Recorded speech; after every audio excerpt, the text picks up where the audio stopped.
Chapter 9 Hardinge का पहला चमत्कार। नाविक ने बाहर आकर यह बात सबको बताई। नाविक के लिए विपत्ति बहुत बड़ी थी, लेकिन उसके साथियों पर विपत्ति का वह प्रभाव नहीं पड़ा जिसकी उसे आशा थी। नैब अपने सीट को पाने की खुशी में कुछ और नहीं सुन रहा था। स्पिलेट ने उससे कहा, पेनक्रॉफ्ट, यह कोई बड़ी आपदा नहीं है। जबरन विपदा से हम उबर गए। हाँ, लेकिन ये आग तो बिल्कुल बुझ गई है। उसका क्या? इसका क्या हुआ? आप सब ऐसी बात क्यों कर रहे हैं? आग के बिना आप क्या करेंगे? इतने दिनों तक भूख से मरने के बाद भी क्या तुम अब भी मरना चाहते हो? लेकिन हम आग को फिर से जला देंगे। वह इतना चिंतित क्यों है? आइए अब हम हार्डिंग को इस खुली हवा से अंदर ले चले। यदि हमारे पास हार्डिंग है तो हमारे पास सब कुछ है।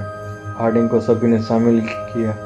बीच के पत्थरों को एक तरफ हटाकर उसके सामने घास का एक बड़ा बिस्तर बनाया गया और उस पर कोट आदि बिछाकर उस पर हार्डिंग को लिटा दिया गया। उसके ऊपर वापस कुछ कोट लगाए।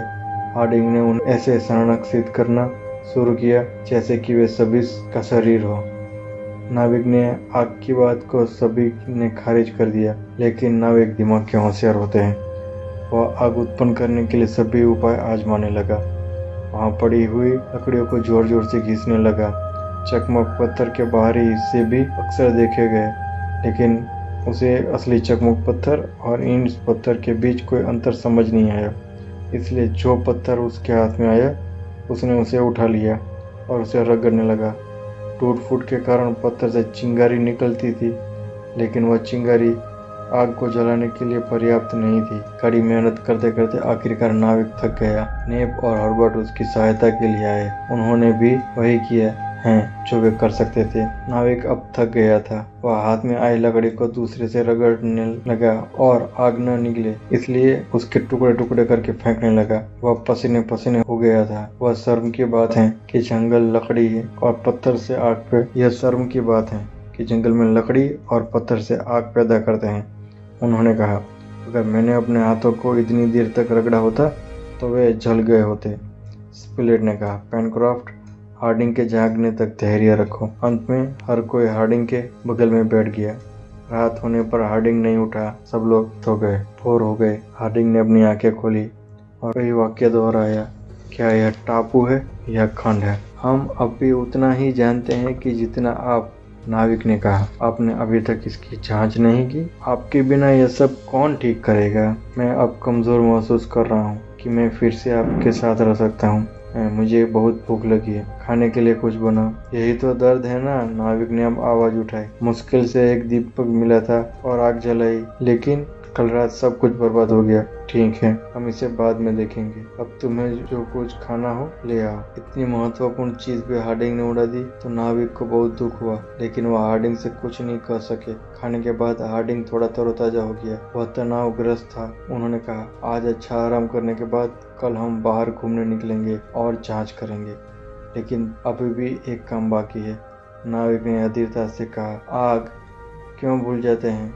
आग नहीं चाहते हैं ये होगा। हार्डिंग ने नाविक को चुप करा दिया। अगर यहीं हम किसी महाद्वीप पर हैं तो हमें संदेह आबादी वाला भाग मिलेगा। यदि कोई बेट पर आ गए हैं तो हम पता लगा लेंगे कि हम पृथ्वी के किस हिस्से पर हैं। मुझे इसमें कोई संदेह नहीं है कि हम अमेरिका के दक्षिण में हैं। यदि हमारे चारों ओर कोई बड़ा देश है तो हम जहाज बनाएंगे और वहां पहुंच जाएंगे, लेकिन यह सब हम कल देखेंगे। यह पुष्टि करने के बाद कि यह महाद्वीप है या बेट है, तब तक मुझे पर्याप्त आराम करने दीजिए। तुम दोनों को जंगल में एक अच्छा शिकार मिल जाएगा, तो चलो इसे आराम से खाएंगे।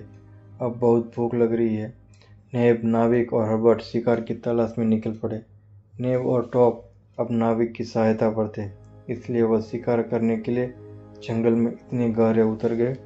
यदि उसे आग की चिंता न होती तो आज वह शिकार करने जाता तो भी अच्छा शिकार मिल जाए, लेकिन आग के बिना उसका क्या करे? नाविक को आश्चर्य हुआ कि नेब क्यों चिंता नहीं कर रहा, जबकि हर्बर्ट को आश्चर्य हुआ कि नाविक को इतनी चिंता क्यों थी। तो अपने असली शिकार का काम किया। एक अजीब तरह का जानवर उसने कहीं से पकड़ लिया। हर्बर्ट ने जानवर की पहचान की। इसका नाम कैपिबेरा था। नाविक ने उसे अपने कंधे पर उठाया और उनके साथ वापस गुफा की ओर चलने लगा। आज के लिए इतना भोजन काफी था। लेकिन आग हो तो और मजा आ जाता। जिस रास्ते से वह आया था टॉप ने सभी को वापस लौटा दिया। यदि टॉप न होता तो शायद वह रास्ता ही भूल जाते। आधे घंटे में वे भीड़ों के पास पहुंच गए। नाविक ने ऊपर देखा तो उसका मुंह से आश्चर्य और खुशी का उद्गार निकला। भीड़ों में से आग और धुआं निकल रहा था। तो दोस्तों, कैसी लगी आपको हमारी आज की कहानी? क्या होगा आगे जानने के लिए हमारे इस वीडियो को लाइक करें, चैनल को सब्सक्राइब करें और नीचे कमेंट में अपने सुझाव दें। तो मिलते हैं इसके अगले एपिसोड में। तब तक के लिए थैंक यू।